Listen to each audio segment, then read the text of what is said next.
Good evening, everybody. On behalf of my sisters, I welcome all of you to the 16th Leslie J. Fernandez Memorial Lecture. I must say, I'm overwhelmed to see so many familiar faces and people who knew my father and who are here to pay tribute to this man. My father, Leslie, was a man of many talents, and he used them to the full. However, his most enduring attributes were his compassion, his terrific sense of humor, and an insatiable desire to serve humanity in whatever capacity he could. Following his death in 1996, we three sisters decided to create the Leslie J. Fernandez Memorial Trust and instituted the Memorial Lecture as a tribute to his work and to keep his life, his legacy alive, and also to celebrate his life. So the first lecture was delivered in 1998 by the late Dr. P.M. Bhargava, the founding director of CCMB. We, over the years, invited individuals who had invested themselves fully in making the world a better place for others. Individuals who demonstrated courage, walked the path less traveled by many of us, and who did not waver in their commitment to the cause that they believed in. The speakers came from different professions, ranging from scientists to the police force. Yes, we had the director of the Anti-Corruption Bureau give a lecture one year, social activists, and the Indian Administrative Service too.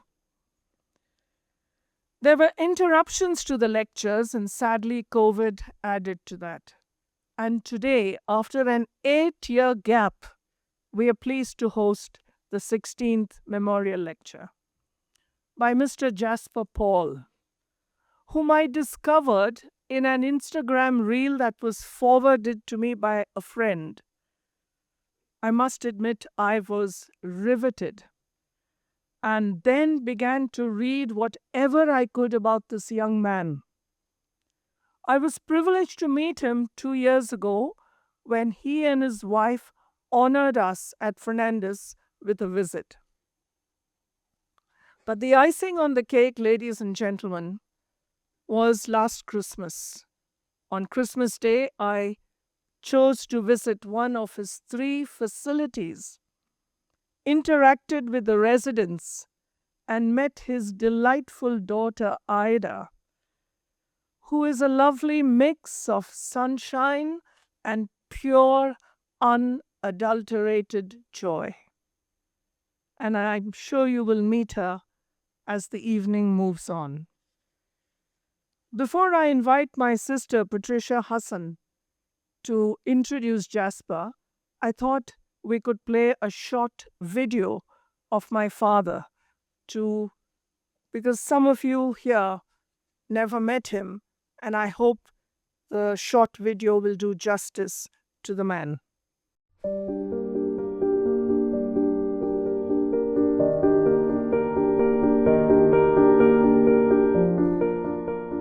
Dr. Leslie J. Fernandez was born on the 8th of January 1917.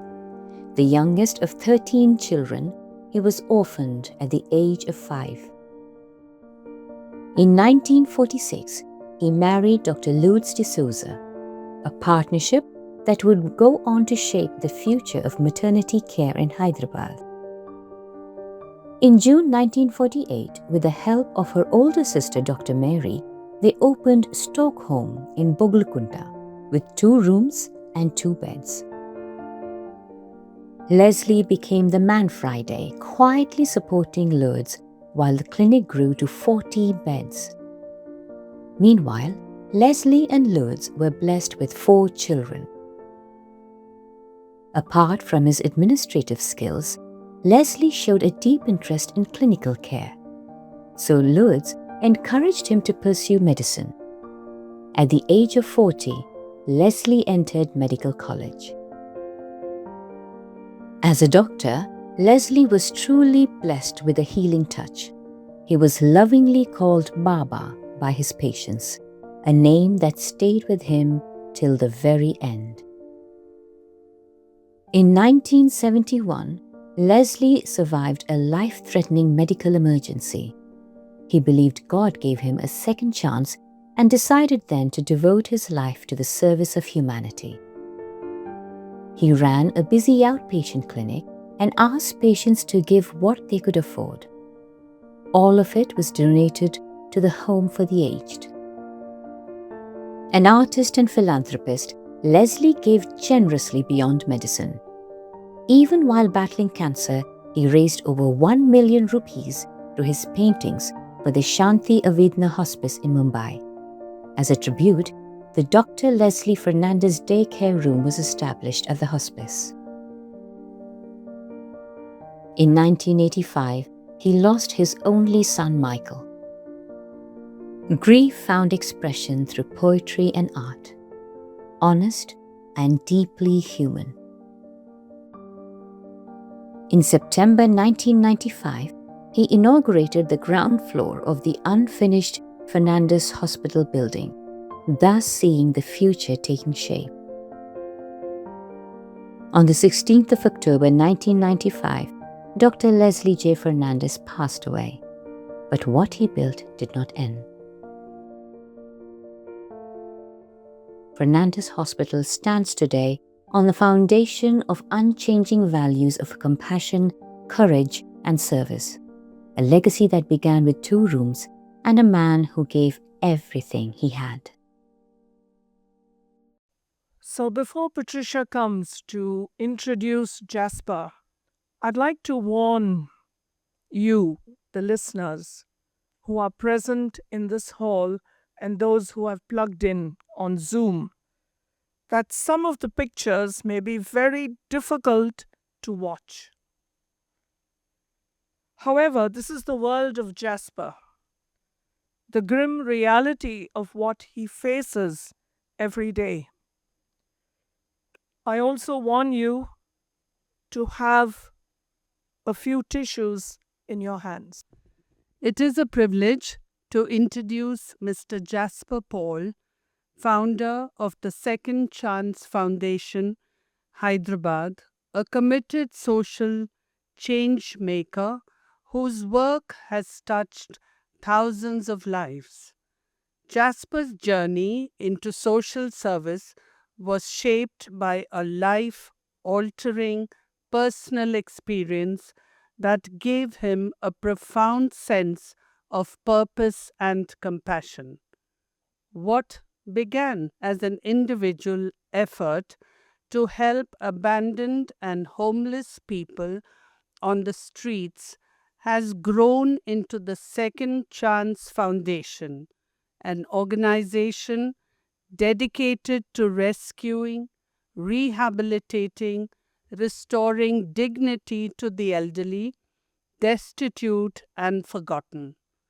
Under his leadership, the foundation has provided shelter, health care, nourishment, emotional support, and family reintegration to thousands of individuals who had been living without care or any identity. Jasper believes that dignity, compassion, and human connection are not privileges but basic rights, and his work consistently reflects this belief. Through his hands-on approach and unwavering commitment, Jasper Paul continues to inspire communities to look beyond charity towards human, sustainable care. We are honored to have him with us today as a speaker, and I'm sure his insights and experiences will deeply resonate with us all. Please join me in warmly welcoming Mr. Jasper Paul.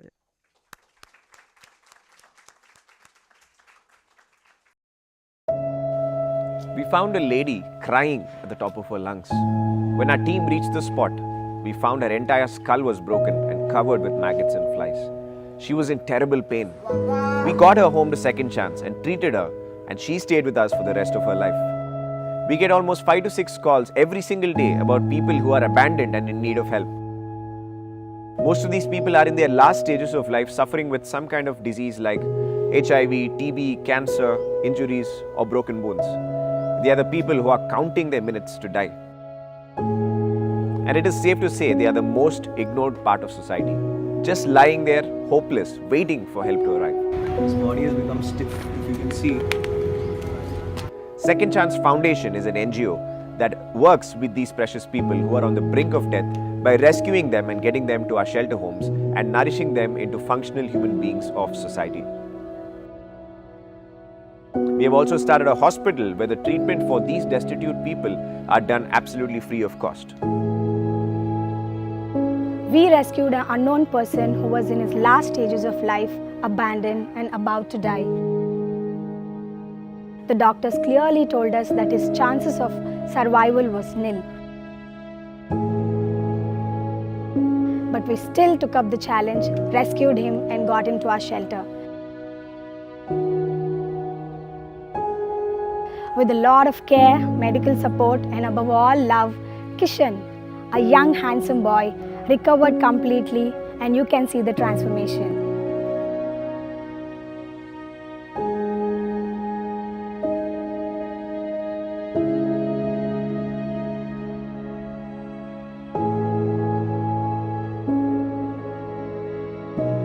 The transformations that happen when we get them home are absolutely unbelievable.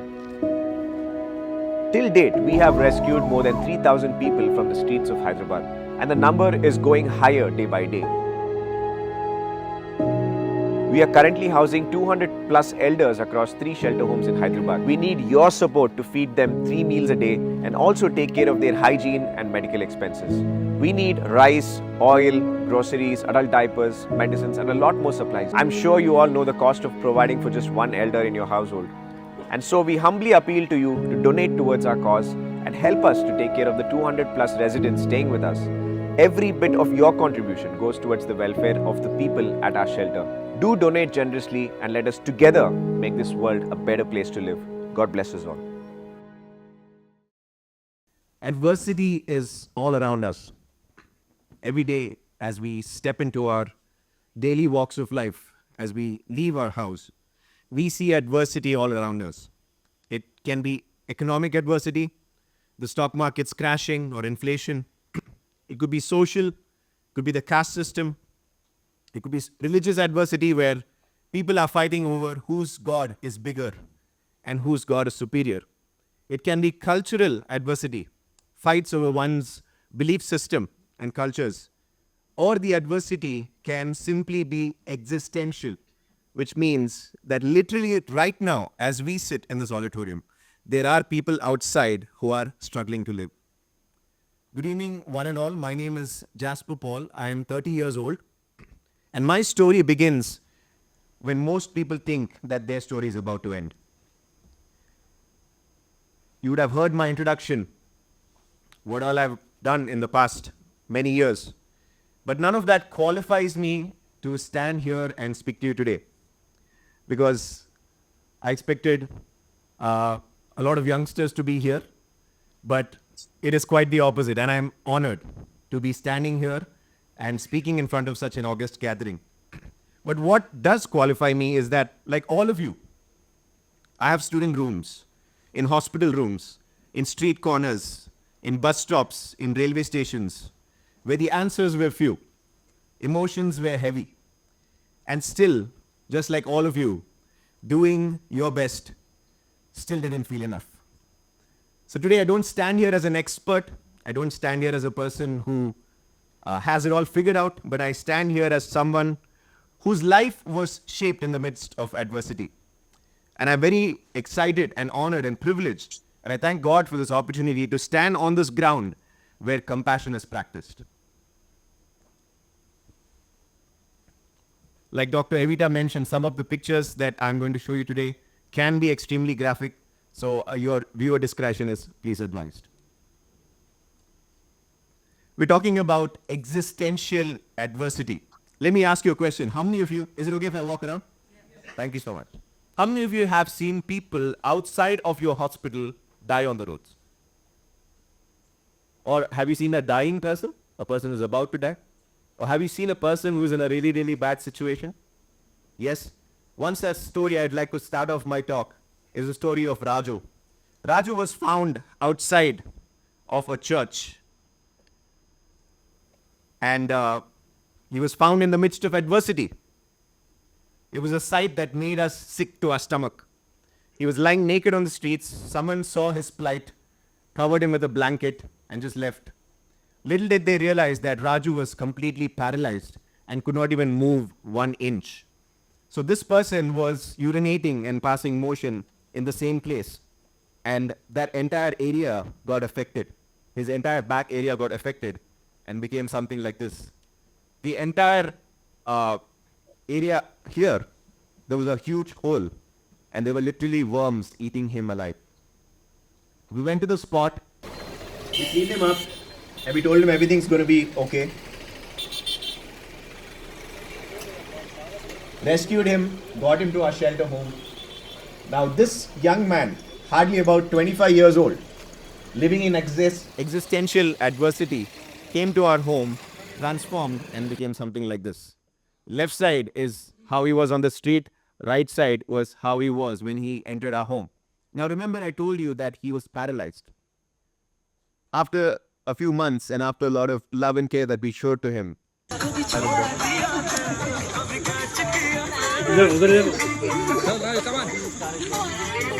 dancing.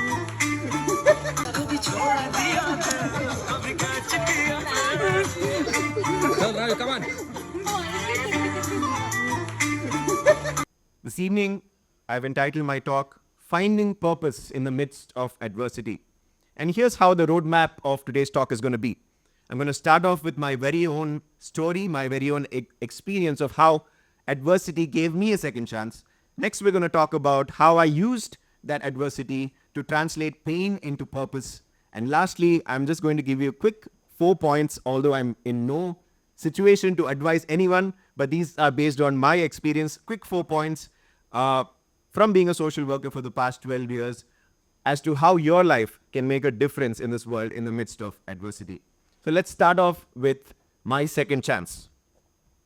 I was a very fun-loving guy. I still am. But when I was in my teenage, I was a rebel, right? So this was how I was.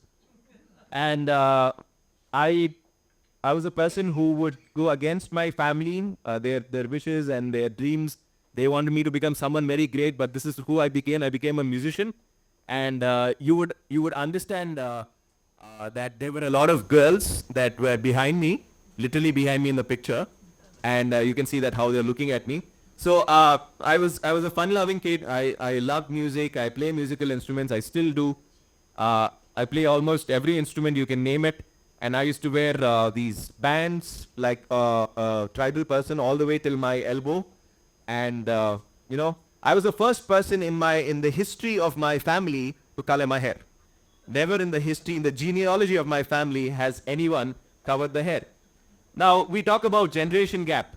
I want to explain about generation gap in this picture. These jeans that I'm wearing are very scientific jeans. They're scientifically proven because they defy the laws of gravity. It means that no matter how low I wear the jeans, it just wouldn't fall off. And talking about generation gap, I used to wear my pants here. The gap between here and my hip was the generation gap. So that was my life. I was literally living with cultural adversity with my parents and family. And I had this deep passion for cars and bikes. How many of you enjoy automobiles? A good car? Yes? 2 hands, obviously. Of course, these are not my bikes. They were just parked. I just sat on them and took a picture. I used to live life like Fast and Furious. It means I was always fast and my parents were always furious. Okay, if someone can guess the speed, Dr. Evita has promised a brand new iPhone for you after the end of the talk.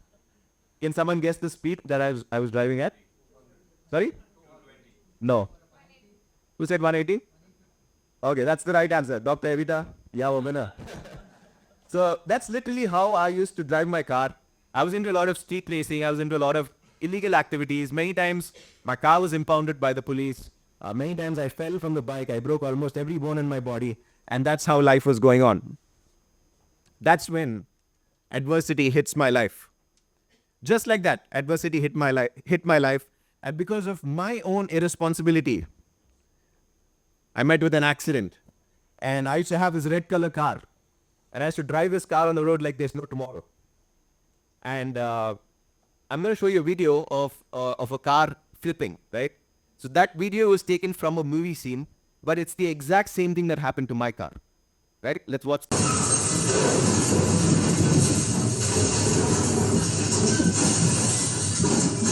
On the highway, it was raining that day, that night. I was at a very high speed, about 110, 120 kilometers an hour. And I could feel the air coming into the car because my windows were rolled down. And that day, I don't know if it was fate, there was a huge tree that fell in the middle of the road. The last minute, I saw this tree. I pressed the brake. I lost control of my car. And my car swerved to the right and to the left and to the left and went into a death road. My car flipped exactly like what you saw in this video 3 times and fell almost 50 feet away from the highway road. This was the condition of my car. And I was in that car, my dear friends, 12 years ago, 2014. Now, as this car was flipping, I had only one question in my mind. Because I believe in heaven and hell. And I believe in God. I had one question: if I die right now, where am I going to go? Have you seen that little bumper sticker that says, I believe in Jesus Christ? People thought that's what saved me. And that was not what saved me. The car flipped 3 times, fell almost 50 feet away. I woke up, there was dust all around me. I thought I was in hell. Because I had obviously not done anything good in life. I had not pleased my parents. I had not done anything good. I woke up, I felt my body numb. I walked out of the car, somehow got out of the car, saw the car was completely smashed. But when I looked at my body, I couldn't even find a single scratch on my body. That day, my friends, I believe it was something called GRACE, grace, of my Lord and Savior Jesus Christ that saved me, that pulled me out of that car and gave me a second chance to live. And I value that day the most in my life because it changed my life on so many levels. It changed my life for the good. I'd endured the greatest adversity known to mankind, death. I saw death face to face and looked in the eye of death and said, not today. But something was incomplete within. A question that, why was my life saved on that fateful day, in that accident? I started looking out in real life if there was any opportunity to repay God for giving me a second chance in life.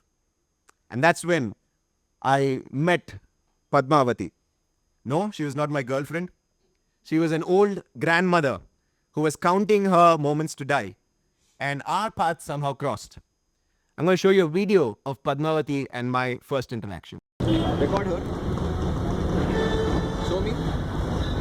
This is the case of 5 days of homelessness, and all the bystanders here just saw and went. Everyone just saw and went. But I decided to come and take this lady to hospital. Go ahead, come. Come closer. These people, they only need a little love, that's all. And she was very happy to see me.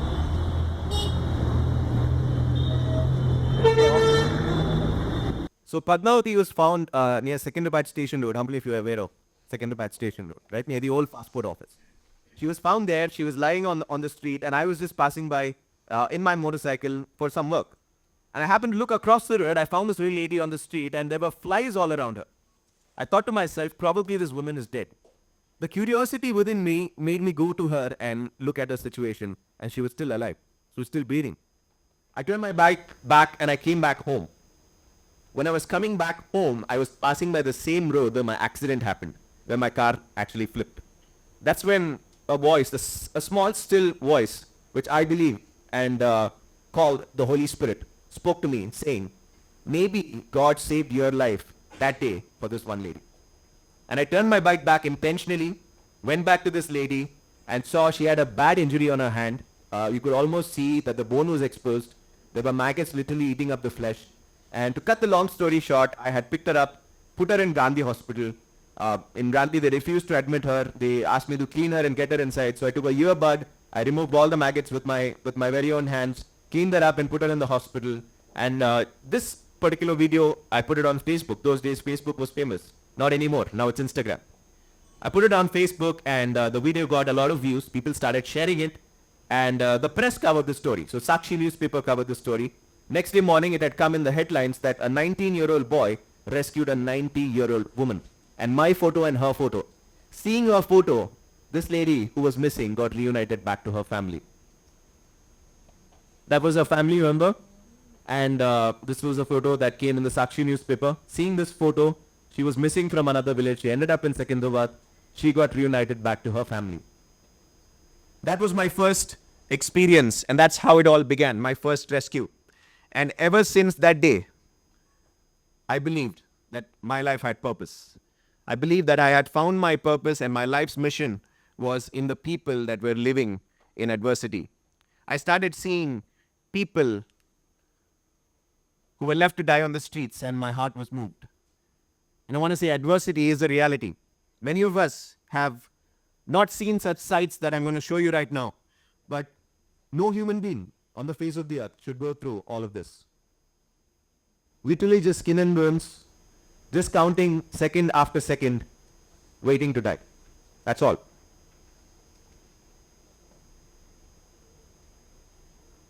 And I believe all of these people are God's creation. Everyone was created by God, and everyone deserves to get a second chance at life.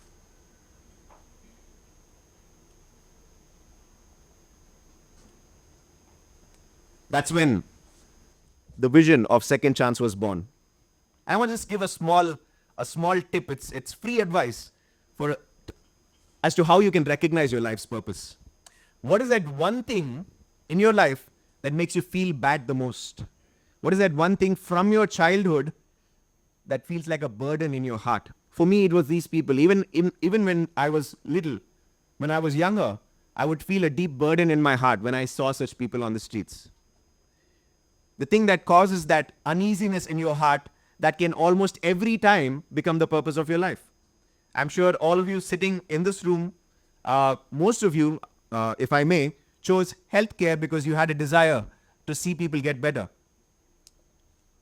And I just want to take this minute to honor and salute all of those working in healthcare.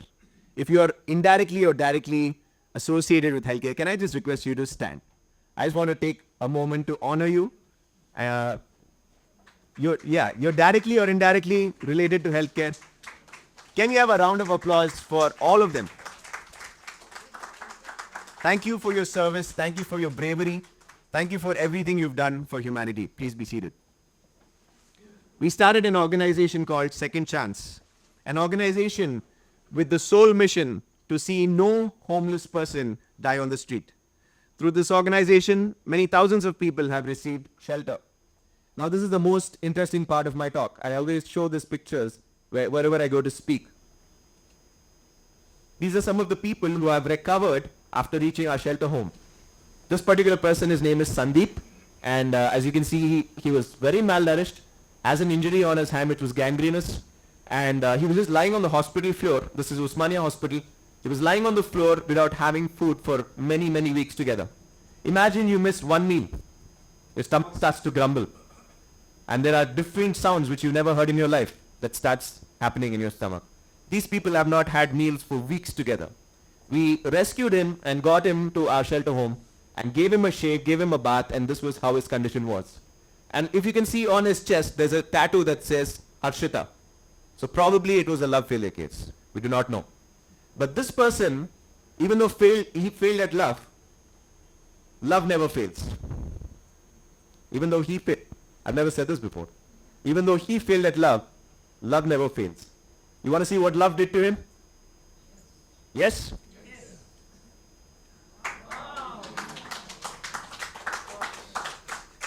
That's what love did to him. transformed him from a person who was not recognizable, from a person who almost looks like a skeleton, to a fully functional person. Next one.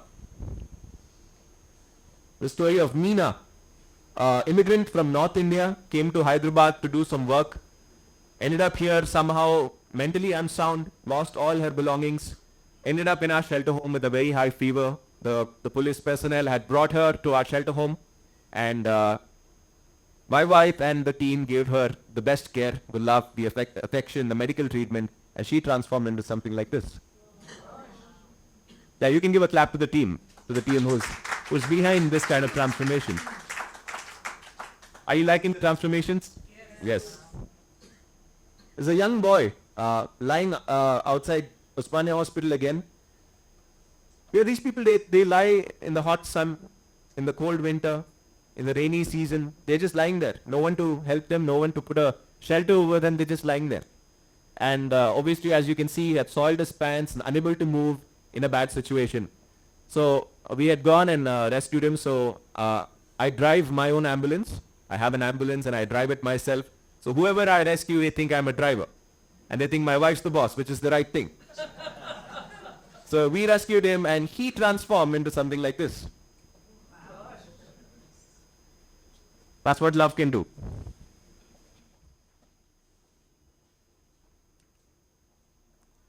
So we're going into the next part of the talk where I just introduce you to a few quick steps to become successful in the midst of adversity. But I want to ask a question this evening, and I'll probably leave the floor open. What is success? I'm sure I'm going to get some really brilliant answers, and I'm going to take them back home. Can maybe one or two of you just say, what is success according to you? And then I'll give you my definition. Anyone? When you achieve what you're aspiring for. Absolutely. Absolutely. Can we have a round of applause for that answer? When we achieve what we are aspiring for. Absolutely. Yes. Anyone else?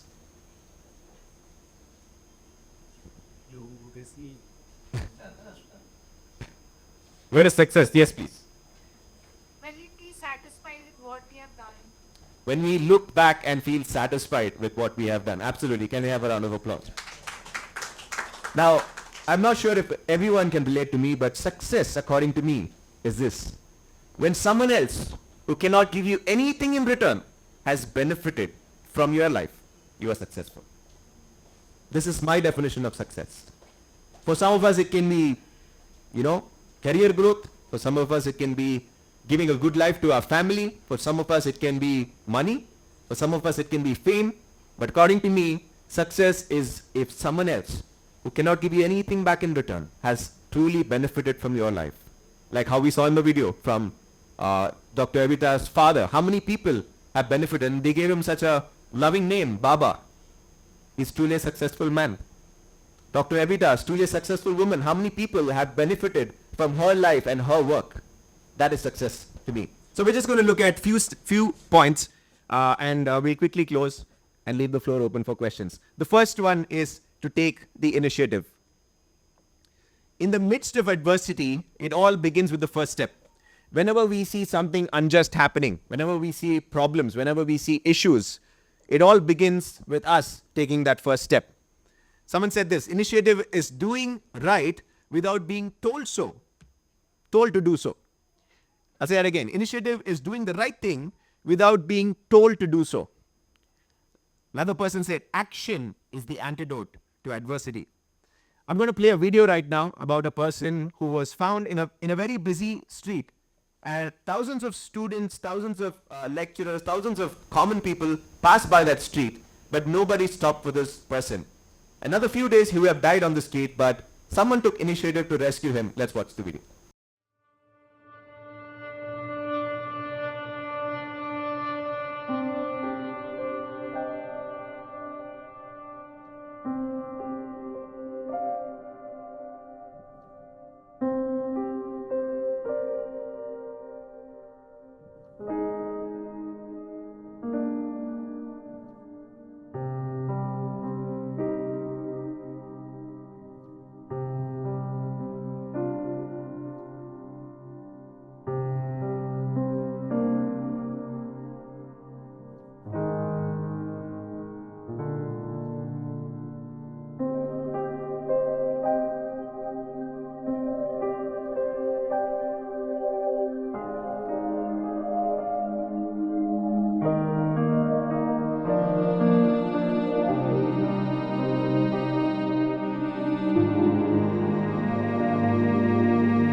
ये करना water ये करना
So that was point number one. Take the initiative. If someone wouldn't have taken the initiative to call us, that person would have died on the street. And if our team wouldn't have taken the initiative to go and rescue him and bring him home, he would have died. Number two, take the risk.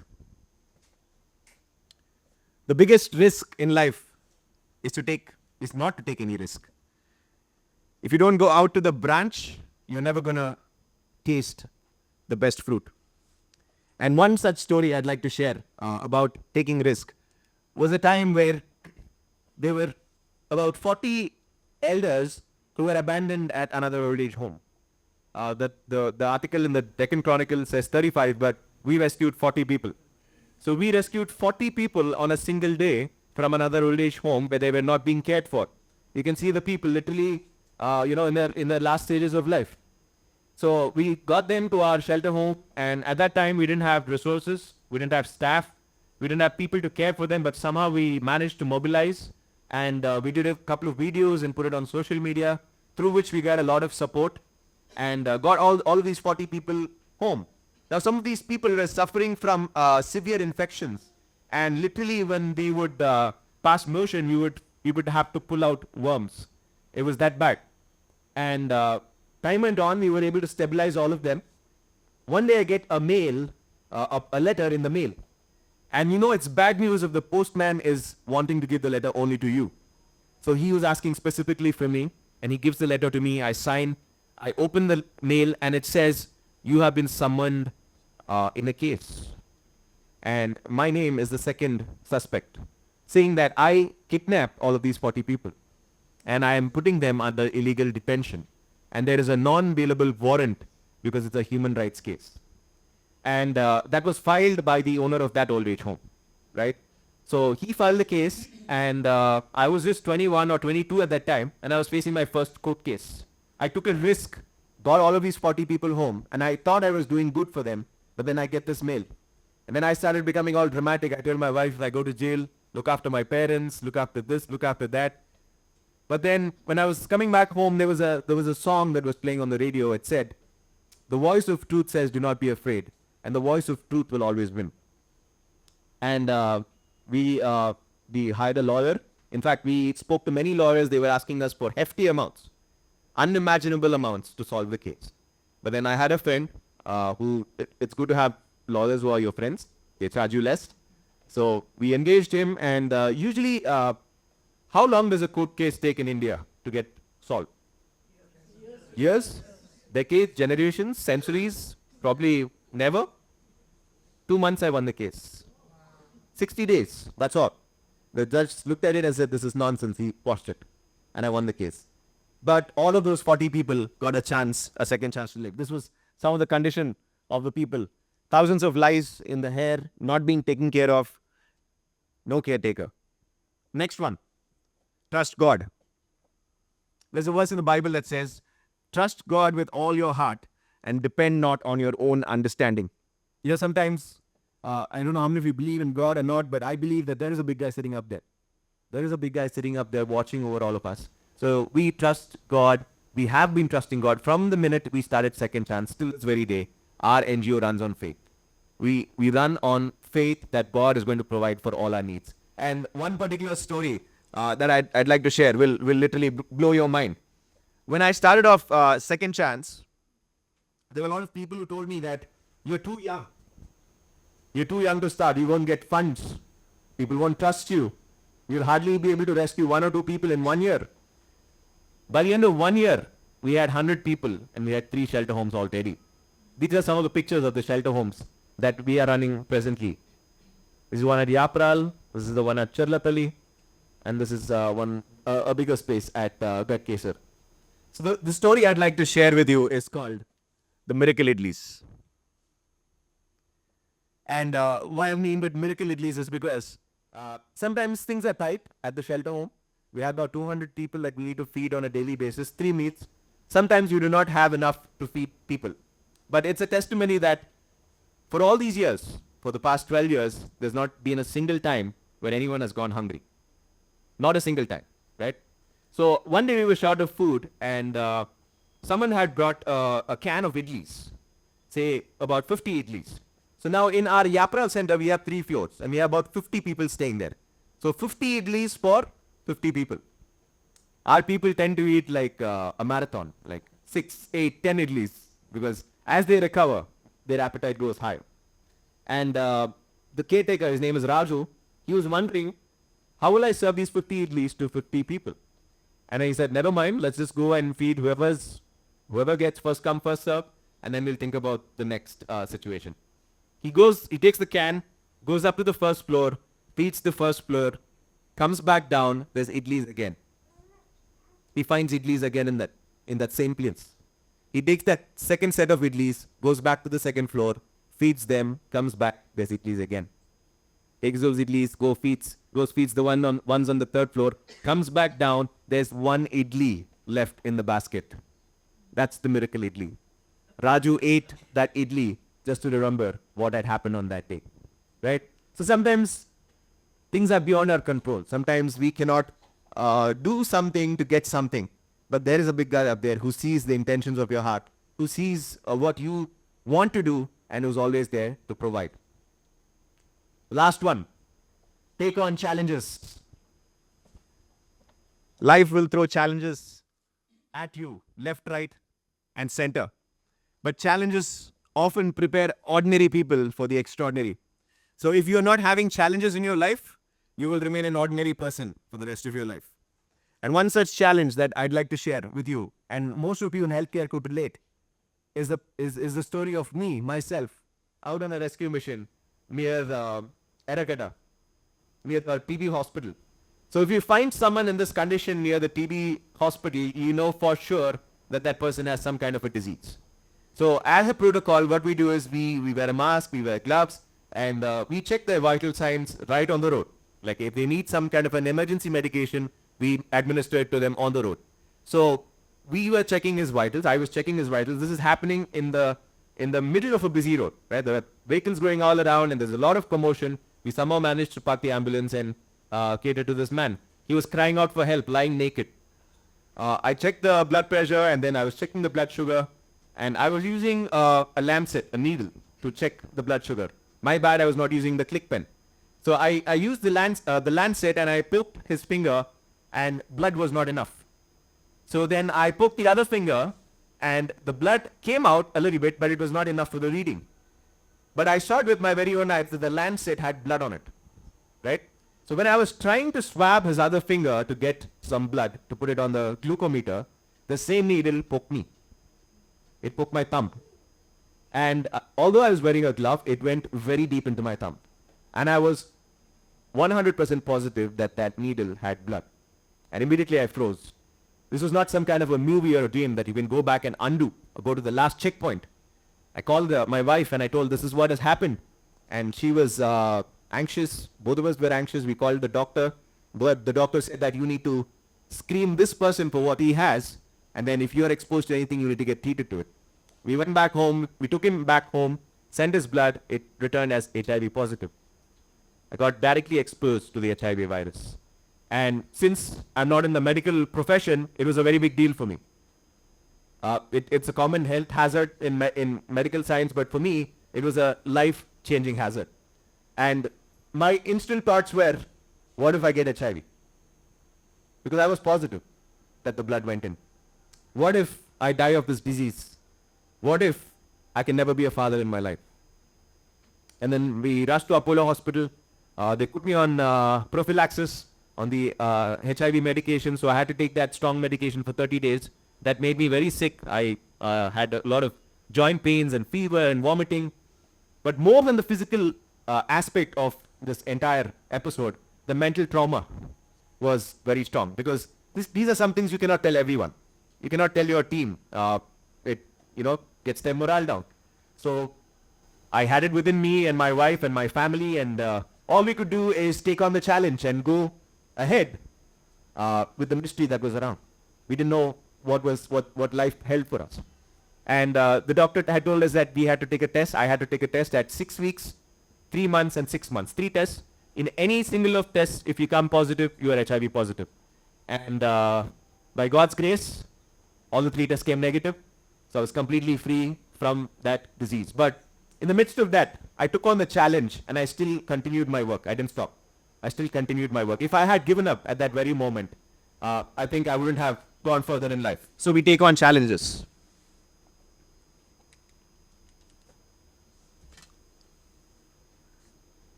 So we talked about success.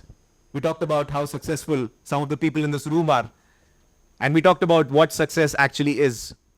In the past 12 years of my work, I've been privileged and honored to rescue more than 3,000 people from the streets of Hyderabad.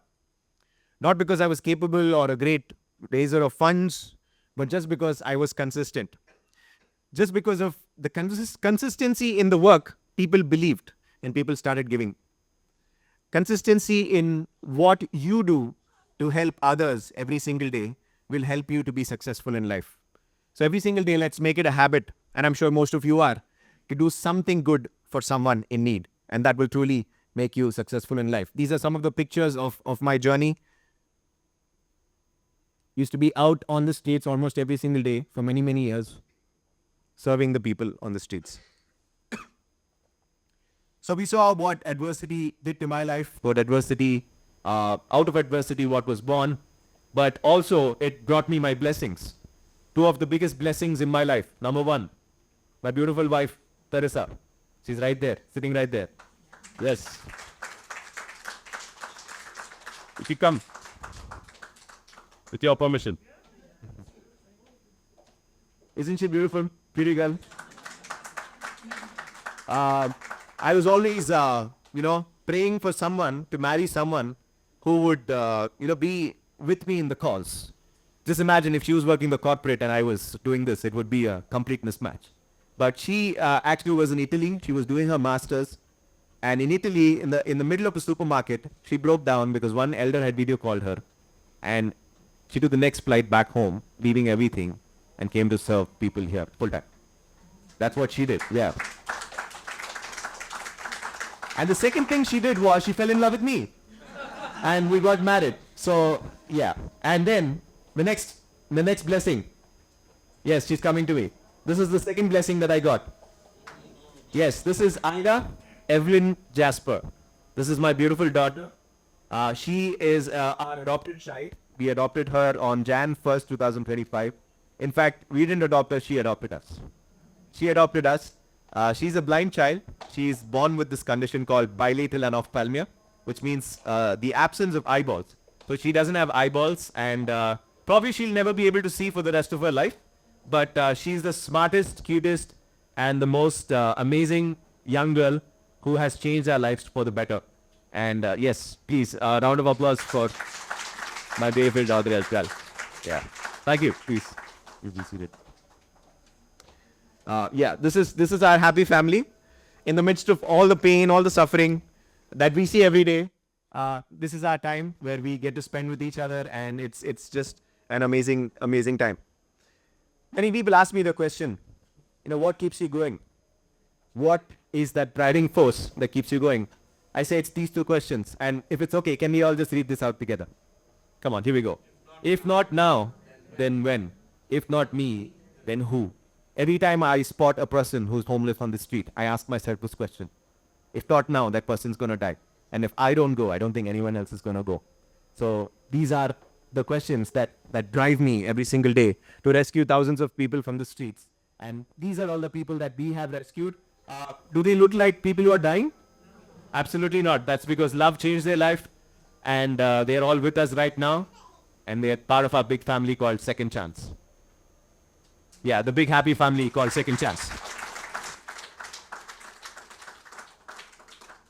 In conclusion, I'd like to say that God used an ordinary person like me. I'm not even 6 feet tall. I'm just about 5 feet 4 inches. He used an ordinary person like me to carry out his extraordinary plan, which is impacting thousands of people.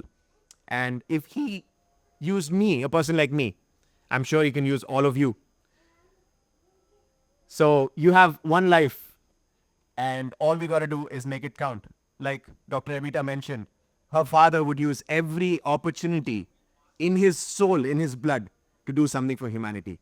I think that's the greatest motivation all of us here sitting today can have, that we have one life, we have limited time, we have to make each and every second count. I thank all of you for giving me this wonderful opportunity, especially Dr. Evita, for inviting me and giving me this wonderful opportunity to present before you. I hope I've not taken much of your time and not bored you. I would request all of you to pray for us, to pray for our family, and also visit our shelter homes. You can follow us on Instagram. You quickly scan it. You can get all our stories. And I would love to open up the floor right now for question and answers.